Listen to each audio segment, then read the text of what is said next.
Hello GoPro. Okay, look. Oh dear, what could the matter be? Poor Nicky stuck on the lavatory. Been there from Monday to Saturday.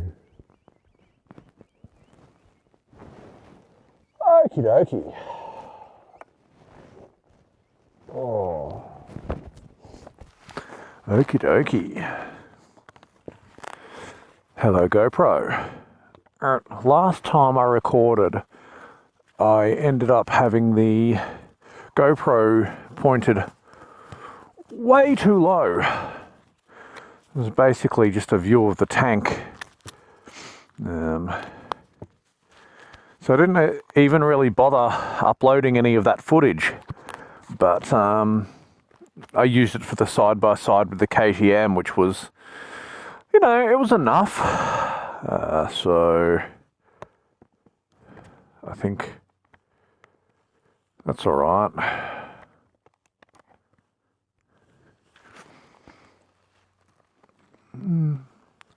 I can probably see well enough.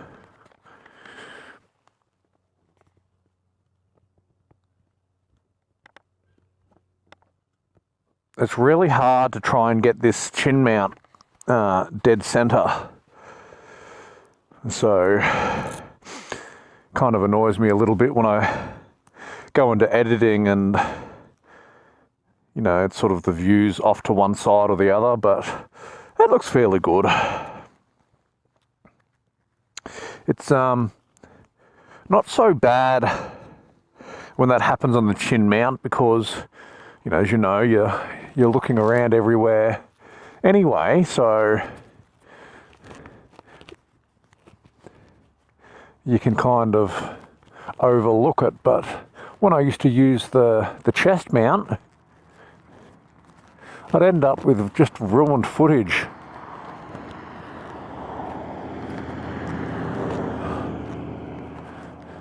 Oh my god, why can't I get this fucking chin strap done up? It was all bent around the wrong way or some shit, I don't know. How fucking stupid was that? I don't know why I had so much trouble with that. I've never had that before.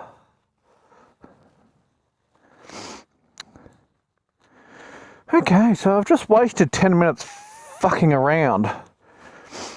That's alright.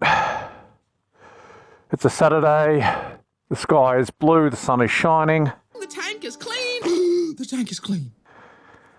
And I rode all the way out to Trafalgar, which was down to the right that way, and Noojee's a good little twisty road. It's one of Victoria's better ones. I thought it's a nice enough day to go out that way. Maybe I'll try and drop into my mum again.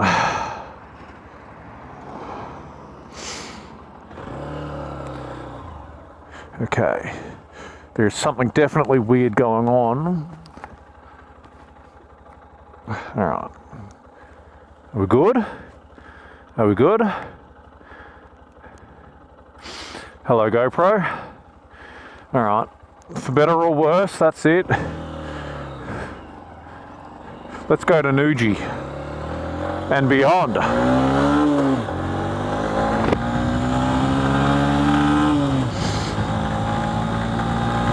So as always, I don't really have a topic planned for the video. I just pick a road and ride and hit record on the GoPro, and we'll see what comes of it by the end.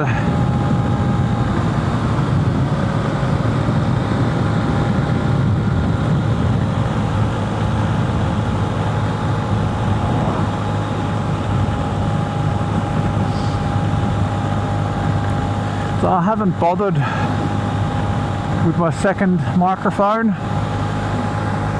under the seat, pardon me.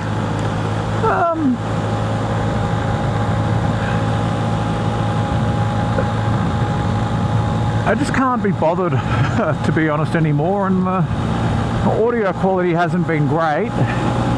And seeing as I'm not really planning a topic for the video, it doesn't really matter if, you know, I don't get anything usable out of it. But last time I just ran this microphone, it was fine. You know, it wasn't particularly terrible.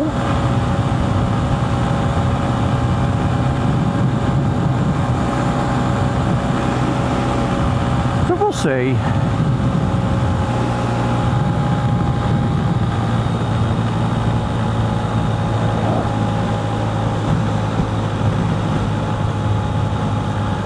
So of course the 125, doing the 125 thing, as we're going uphill,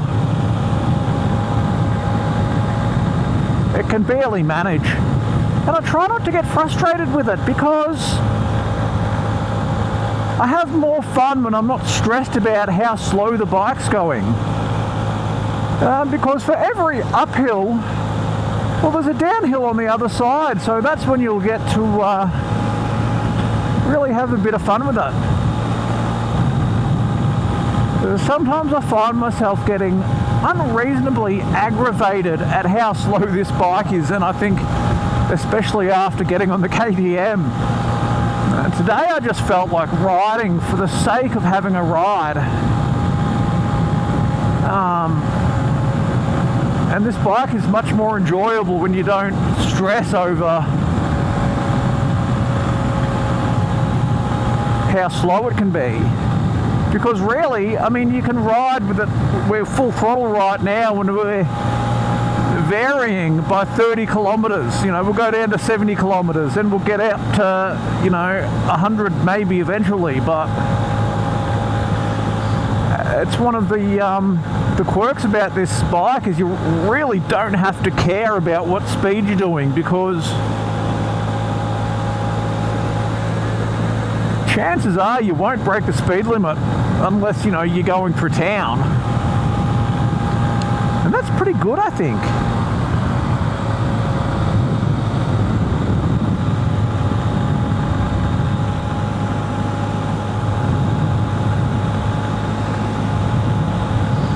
I think this is one of those bikes where you don't ride it to make good time, you ride it to have a good time. And once you just relax on it and crack the throttle and just let the bike do whatever it wants to do,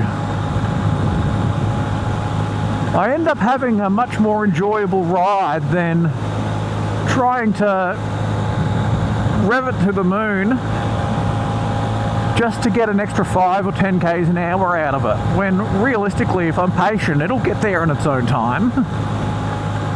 Well, you know, we're not even doing 80 k's right now, and I think that's where I get frustrated with it. But just don't look at it, don't care, just enjoy the road. It is the reason why my skills as a rider had plateaued, and they're not quite where they should be had I have started on a more powerful bike. But that's okay, I've got the KTM, I can get there. Which incidentally, I've ordered a few things I've needed to start servicing the KTM and hopefully get it running a little bit smoother. It's unfortunate. I'd love to be able to just throw money at it and get it all up to speed, but unfortunately I just don't have that kind of pocket money lying around for it, so I have to just do it fortnight by fortnight, buy one thing here for it and then another thing for it, and then hopefully by the end it'll be back into a decent condition.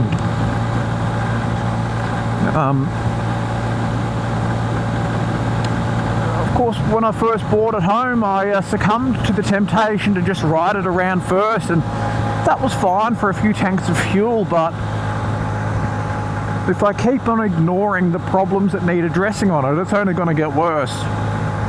Which is, of course, why we're out on the trusty Honda today.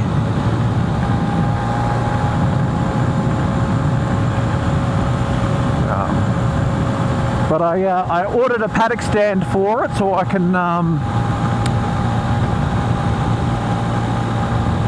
actually work on it safely. So I'm gonna give the chain a bit of love and attention, make sure I can tension it properly because it is really, really sloppy, which I knew, but I rode anyway. And I've ordered an iridium spark plug, which, fingers crossed, is gonna solve that stalling issue, which, as far as I can tell from other KTM owners on YouTube, that iridium spark plug has made a difference. And I mean, I don't really mind spending $30 odd on a spark plug if it's going to solve the issue. I mean, I think short term, just replacing it with a stock Bosch one would do the same thing, but I want a plug that's going to last maybe a little bit longer. And the common complaint that I found is that that stock Bosch one burns out too quickly because that engine does run hot. So I'm not guessing, I'm actually following recommendations from people who know a lot more about engines than I do.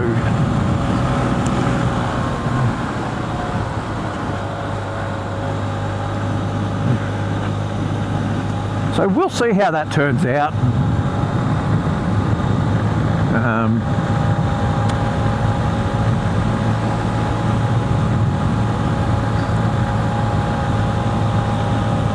And then I think I need to find an air filter and an oil filter kit.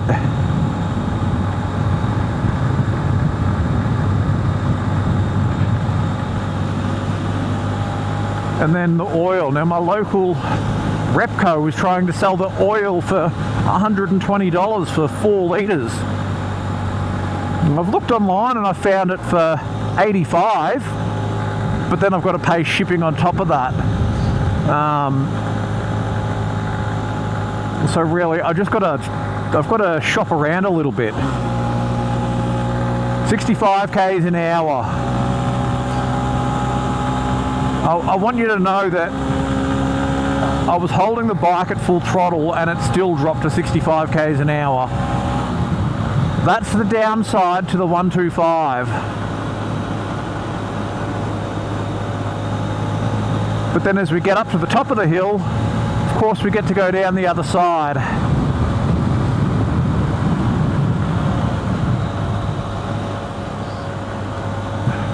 I'm unfamiliar with this road. I think I've only taken it once before. And these shadows across the road can make it hard to see obstacles.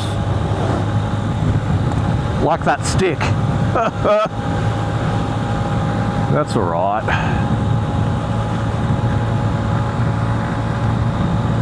I saw the stick on the road. I knew that I was going to hit it, so I just tried to get the bike upright and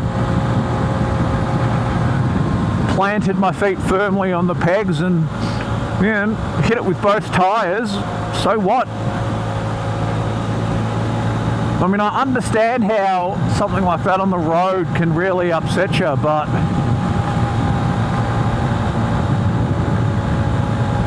I guess the bikes are designed to be able to hit obstacles head on.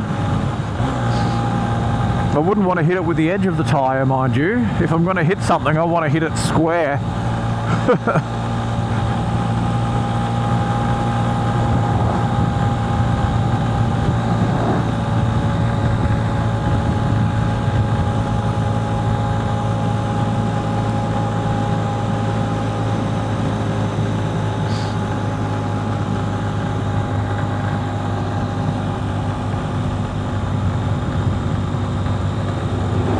You know what? I have a complaint about the quality of some of the comments I get on this bike when I talk about the performance. Now, people love to say, yeah, just change the sprockets, easy. But I've gone down that rabbit hole and I've yet to find sprockets that fit this bike. And I went to my local bike mechanics and we did the same thing. We couldn't find sprockets that fit because it's a 420 chain.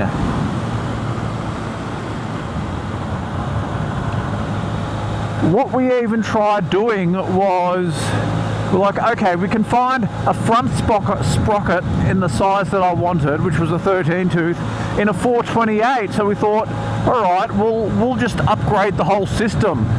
We'll change the rear sprocket and the chain to 428. But then we couldn't find a rear sprocket that fit because the rear sprocket's weird.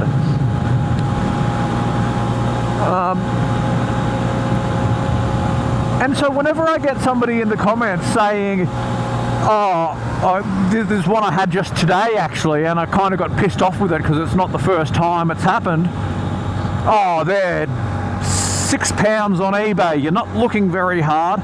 So I say, that's great. Send me the link so I can see that it's, parts matching. And they vanish off the face of the earth. Now, I hope that one day that we'll get aftermarket like sprockets for this model, but as of yet, so far as I can see, they don't exist. And if someone legitimately can find me a link to aftermarket sprockets that specifically match the 2023 model CB125F, I'll be grateful. But so far, every time I've asked for a link to these magical sprockets, they have not been able to provide one.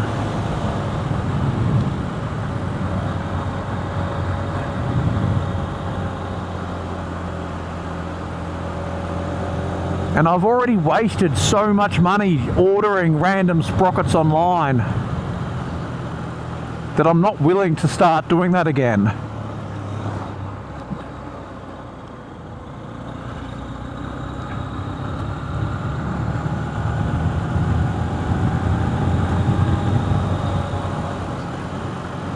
Now you'll forgive me if I'm not so ranty while I actually concentrate on this road, because it's patchy and wet, and I think I'd almost rather it to be pouring down with rain than to have these random patches of moisture on the road, because I don't want to get caught off guard by a random bit of slick on the corner.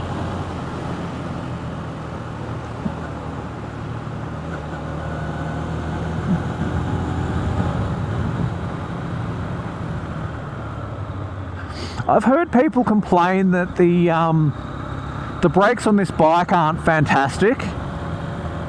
I don't know, I've never not been able to slow this bike down, so I don't really understand what they're comparing it to.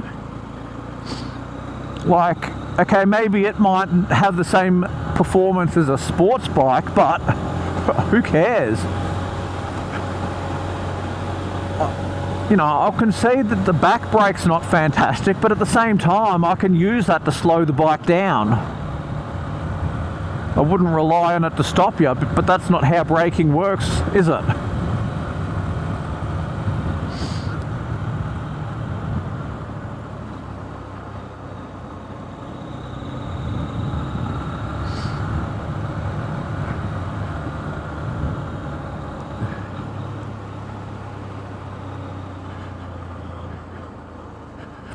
So I'm not worried about screaming this bike around the corners. I'm just cruising, so I can just stay in fifth. And I'll tell you what, that's what I love about the ratio on this bike. That's something that's the starkest difference between the two bikes that I've been able to ride is the KTM and this. Is the KTM really coughs and splutters and struggles in higher gears. I wouldn't dream of riding in fifth gear at 40 k's an hour on the KTM. do you know what? This bike just does it. It doesn't care.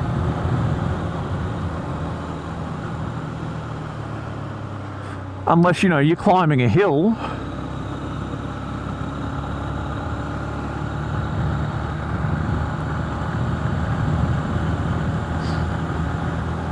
So just out of curiosity's sake, I'll see how long I can get away with leaving the bike in fifth.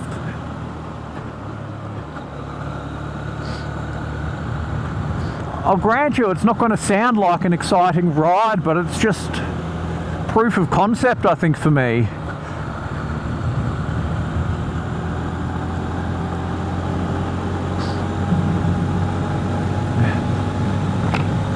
Nah. I've got the sun like hitting me in the eyes, and I'll be honest, when it does, it's making my eyes water a little, but at the same time, all these shadows mean it's a little bit too dark for me to use the sun visor.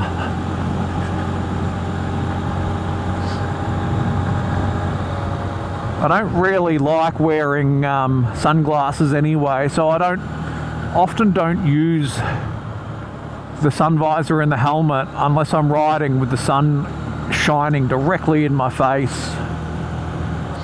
I really don't need it on a road like this anyway. It's pretty easy to not look directly into the sunlight.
Now that sign was on its side, but it still had a recommended speed of 35 k's an hour.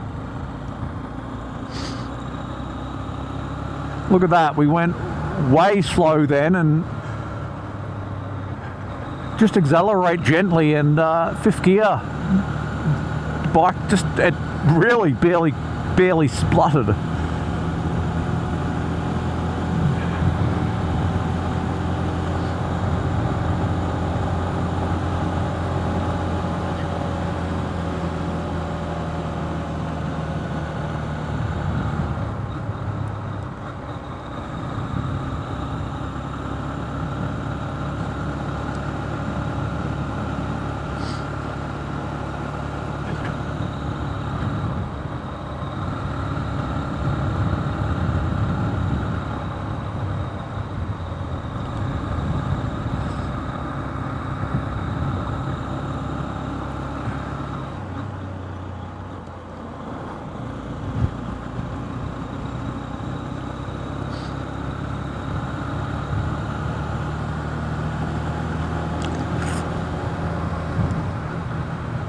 I tell you what, I'm really glad that I'm wearing my winter gear, because it really is quite fresh up here.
Okay.